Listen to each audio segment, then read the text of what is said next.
வெயில் தாக்கத்தினால் வருகின்ற தோல் வியாதிகள் மற்றும் வியர்வை நாற்றம் போன்றவற்றை தணிக்க அற்புதமான ஒரு மூலிகை பவுடர் தயாரிக்க தேவையான மூலிகையின் பெயர்கள்: வெட்டிவேர், விலாமிஞ்சி வேர், கோரைக்கிழங்கு, சந்தனம், பூலாங்கிழங்கு, கிச்சிலிக்கிழங்கு, பாசிப்பயிறு, கஸ்தூரி மஞ்சள் மற்றும் பூவந்திக்காய்.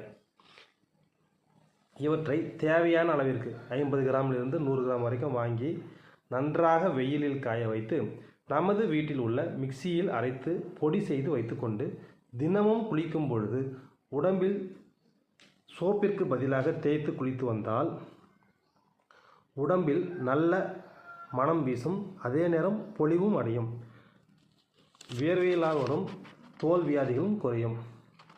இது மாதிரி பயன்படுத்தி பார்த்துவிட்டு உங்களின் அனுபவத்தை உங்களின் நண்பர்களுக்கும் பகிரவும். கூடவே நமது சேனலையும் சப்ஸ்கிரைப் செய்யவும். இந்த மாதிரியான இயற்கையான